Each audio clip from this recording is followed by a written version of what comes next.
Ladies and gentlemen, coming to you now straight from the headquarters of the Topkats Pride, is presented the unusual but factual and oftentimes controversial Wow News, featuring various international reports that will inform you and keep you in the know while you're on the go. And now, your Wow News reporter, Q.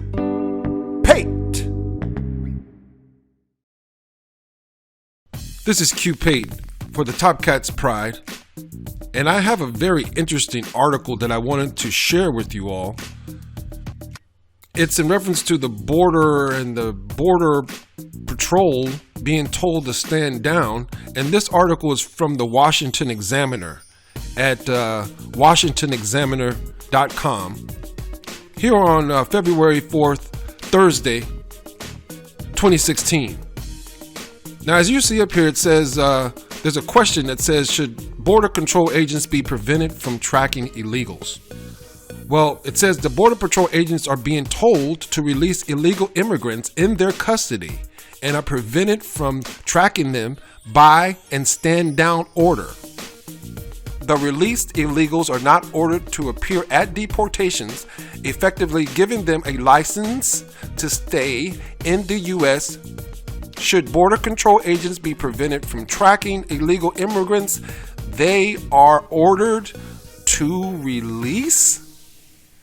Now, I'm an American citizen, and I've been one for at least 40 years. My age is not necessary. But I'm going to scroll up here to the top of this page. This is at the top of the article here, and you can see that border agent says we might as well abolish our immigration laws altogether.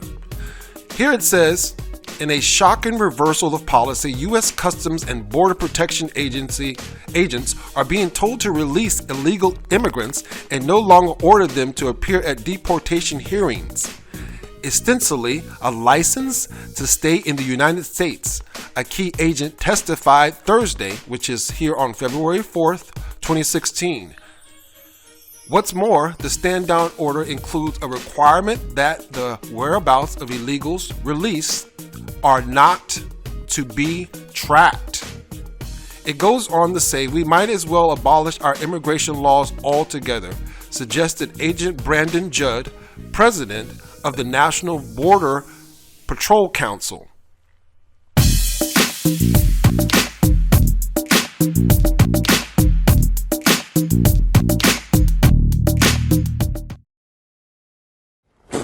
Dan Bell owns a cattle ranch in Nogales, Arizona. It's a huge piece of land, about 100 square miles, and it sits right on the Mexican border. You've been here your whole life. Do you believe there's a day that goes by where people are not crossing on your ranch? No, I don't believe there is a day that goes by, either illegal immigrants or somebody smuggling contraband drugs. There's always somebody coming across. Dan Bell is a businessman, not a politician. But he is willing to talk to the proposed government commission about life on the border and about traumatic incidents that have happened on his ranch. Right up here, there's a site where in 1998 there was a border agent that was killed apprehending two smugglers, and there was a monument built to him right there. Agent Alexander Kirpnick was shot and killed in June of 1998. Dan Bell's ranch sits adjacent to 10 miles of international border. This is the fence on some of his ranch. It's 15 to 18 feet tall, very narrow, people can't fit through here. Occasionally, people bring tall ladders on the Mexico side and jump into the United States. Not smart, they usually get hurt. It's not too frequent. What's much more frequent is they come here where the fence ends. This fence is only on 20% of the ranch. This fence is on 80% of the ranch. And all it is a flimsy barbed wire fence. They come from Mexico, hop on this fence, and easily hop off. You can see there's a little ditch that's dug here so they could slide under it. And this is where many people cross into the United States. You just find trash everywhere. You can just take a few steps. Or here. It's all over. The big walls do keep people out. And Bell says things have somewhat improved over the years, but adds huge problems still exist. Even if the desire was there to wall the entire border, it's impossible due to mountainous topography. And then there is this strange sight. Dan Bell actually repairs barbed wire border fence himself. He does it mostly to keep his cattle from wandering into Mexico. But it's still border fence he's fixing with his own hands. If the commission asked you, is our border secure right now, how would you answer that question? I would say that it's not secure and that we do need to focus on making sure that we have, the boots on the ground, that we have the technology available to us, that we have infrastructure to actually get to the border and patrol it.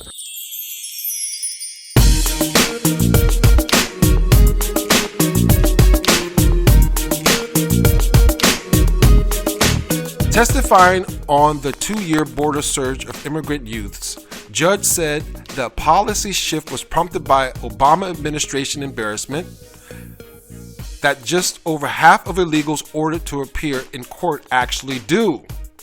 It goes on. It says, the willful failure to show up for court appearances by persons that were arrested and released by the Border Patrol has become an extreme embarrassment for the Department of Homeland Security. It has been so embarrassing that the DHS and the United States Attorney's Office has come up with a new policy. He testified before the Immigration Subcommittee of the House Judiciary Committee. Now this is deep. It goes on to say the biggest change, undocumented immigrants are no longer given a notice to appear, quote unquote, order because they simply ignore them. Judd said the border agents jokingly referred to NTAs as notices to disappear. I don't find that funny. And I think we are joking a little bit too much on television. I think we're joking about this a little bit too much on social media. I think that this is nothing to be joking about. There are plenty of things to joke about. This is not one of them. Further, he said the new policy makes mandatory the release without an NTA of any person arrested by the Border Patrol for being in the country illegally, as long as they do not have a previous felony arrest conviction and as long as they claim to have been continuously in the United States since January of 2014. The operative word in this policy is, quote unquote, claim. The policy does not require the person to prove they have been here, which is the same burden placed on them during deportation proceedings. Instead, it simply requires them to claim to have been here since January of 2014. And again, in that sentence, the key word is not prove, ladies and gentlemen. They don't have to prove anything. Just claim. But even then, he added, the agency has been told not to track the illegals. Not only do we release these individuals that by law are subject to removal proceedings, we do it without any means of tracking their whereabouts. Yes, a moment of silence for that. It says that agents believe this exploitable policy was set in place because DHS was embarrassed at the sheer number of those who chose not to follow the law by showing up for their court appearances. In essence, you will pull these persons out of the shadows and into the light just to release them right back to those same shadows from whence they came, he said. This is truly unbelievable. The Go Free policy, he said, has prompted thousands of Latinos to cross the border, and among them are hundreds of criminal foot soldiers, according to other testimony. Now I am really starting to finally see why Mr. Donald Trump is becoming so very popular in the United States, because this is absolutely positively ridiculous. That is a serious fact. And I must say, I'm not upset with them. I'm upset with the United States government and the Department of Homeland Security. Furthermore, immigration laws today appear to be mere suggestions. There are little or no consequences for breaking the laws, and that the fact is well known in other countries. If government agencies like DHS or CBP are allowed to bypass Congress by legislating through policy, we might as well abolish our immigration laws altogether, Judd concluded. I do not know where to actually place my thoughts about this, but I must conclude by saying, what in the world is going on? I mean, like I said, I have to show my passport when I come into the country. I have to wait in line. I have to put my fingerprint up on the little bio security thingamajig they have there. I have to talk to an agent. This is absolutely unbelievable. And I don't know how anybody can explain that makes any sense, that's intelligible at all. Anyway, my name is Q-Pate for the Topkats Pride channel on YouTube. Thank you for joining me. And if you have any answers about what in the world could be going on and why the U.S. government and our quote-unquote authorities and officials are allowing this to happen, I would appreciate you putting your intelligent information in the comment section. Take care.